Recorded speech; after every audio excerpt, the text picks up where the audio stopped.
Hello student, my self Shailesh Kumar Maurya. और आज हम अपने एमएस चौहान के क्वेश्चन आंसर की सीरीज़ को फर्दर कंटिन्यू करते हैं।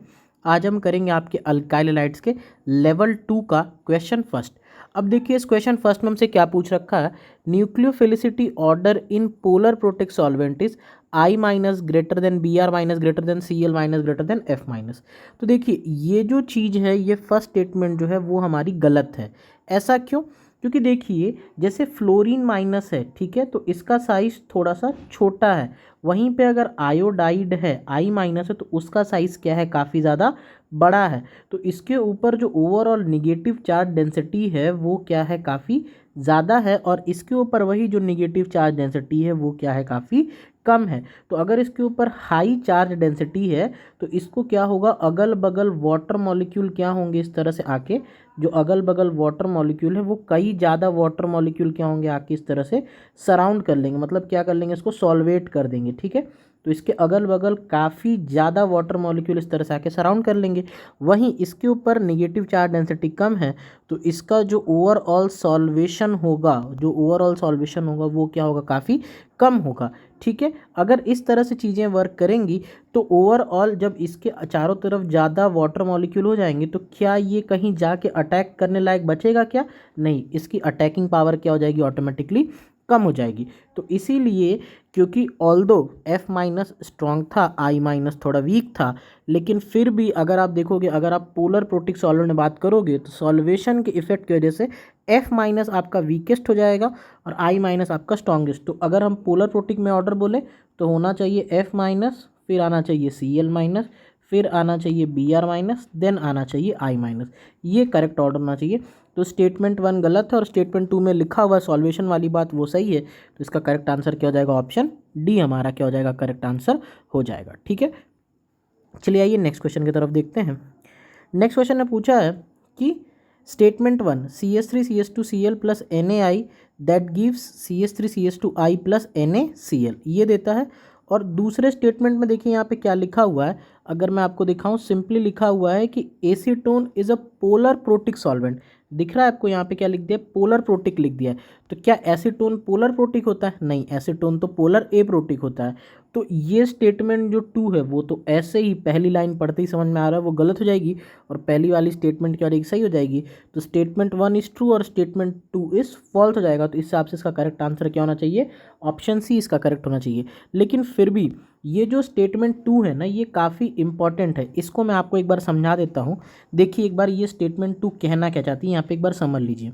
देखिए, जो एसीटोन होता है ना, जो एसीटोन है उसके अंदर अगर सॉल्युबिलिटी का ऑर्डर देखें तो NaI सबसे ज़्यादा सॉल्युबल है, फिर कौन सा है, Br वाला है, फिर कौन सा है, Cl वाला है। ये एसीटोन के अंदर सॉल्युबिलिटी का ऑर्डर है हमारे पास। ठीक, ये चीज़ आप समझ में आ रही है जो यहाँ पे लिखा हुआ है।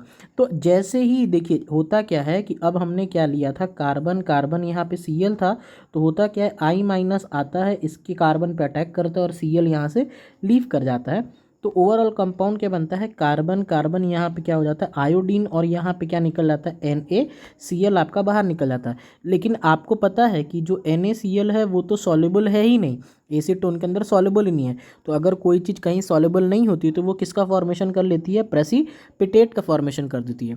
और अगर प्रेसिपिटेट का फॉर्मेशन हो जाता है तो ली चैटलियर प्रिंसिपल से हमको पता है कि अगर किसी रिएक्शन में प्रेसिपिटेट बन जाता है तो प्रेसिपिटेट बन के बाहर निकलने लग जाएगा, और अगर कोई चीज़ बाहर निकलने लग जाएगी तो उसकी कमी होने लग जाएगी, यानी प्रोडक्ट साइड में चीज़ों की कमी होने लग गई। तो इक्विलिब्रियम उस डायरेक्शन में मूव करेगा जिधर कमी होती है, तो यानी इक्विलिब्रियम आपका फॉरवर्ड डायरेक्शन में मूव करने लग जाएगा, और ज़्यादा आपका इस आयोडाइड का फॉर्मेशन वहाँ पे स्टार्ट हो जाएगा। ठीक है, तो ये वो स्टेटमेंट के थ्रू आपको समझाना चाह रहे हैं। ये बेसिकली फिंकलस्टीन रिएक्शन है और ये उसका लॉजिक होता है।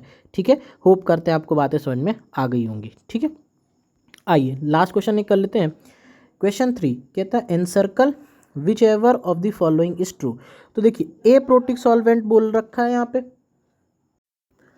Which ever of the following is true. ठीक है, तो देखिए पहला आपसे बोलता है एफ माइनस और बोलता है आई माइनस। ध्यान से देखिए यहाँ पे क्या है, यहाँ पे पोलर ए प्रोटिक सॉल्वेंट है। तो जो हमने क्वेश्चन 1 में जो बातें की थी वैसी कोई चीज़ यहाँ पे नहीं होगी, तो इस टाइम पे कोई भी सॉल्वेशन वाला इफेक्ट नहीं होगा, तो F माइनस क्या हो जाएगा आपका, स्ट्रांग हो जाएगा। तो पहले का आंसर क्या हो जाएगा, F माइनस। दूसरे में देखिए प्रोटिक सॉल्वेंट बोला है ना, प्रोटिक सॉल्वेंट बोला है, तो प्रोटिक सॉल्वेंट में अभी हमने फर्स्ट क्वेश्चन में यही देखा कि प्रोटिक सॉल्वेंट पर सॉल्वेशन की वजह से F माइनस वीक हो जाएगा, तो I माइनस क्या हो जाएगा, स्ट्रांग। तो ए बी हो गया हमारा। चलिए आइए करते हैं क्वेश्चन सी।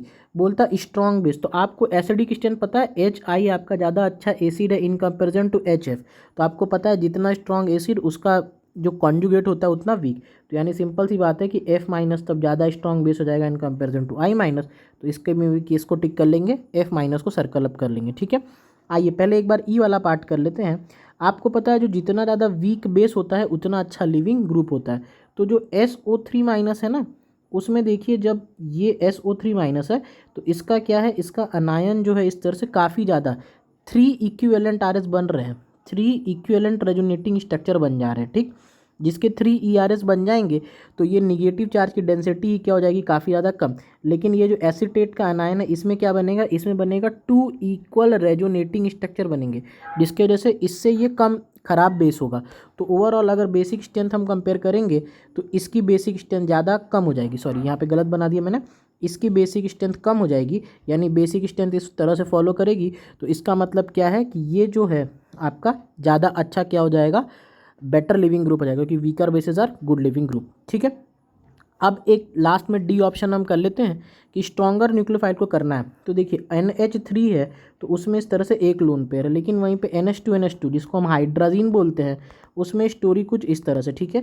2 नाइट्रोजन है तो दोनों के लोन पेयर में क्या होता है, बड़ा ही ज़बरदस्त रिपल्शन होता है, इन दोनों के बीच में क्या होता है, बहुत ज़्यादा रिपल्शन होता है। इस रिपल्शन को मिनिमाइज करने के लिए नाइट्रोजन क्या चाहता है कि जल्दी से हम कहीं पे अपना इलेक्ट्रॉन को डोनेट कर दें, ताकि हम दोनों के बीच में जो रिपल्शन यहाँ पे वर्क कर रहा है वो क्या हो जाए, तुरंत खत्म।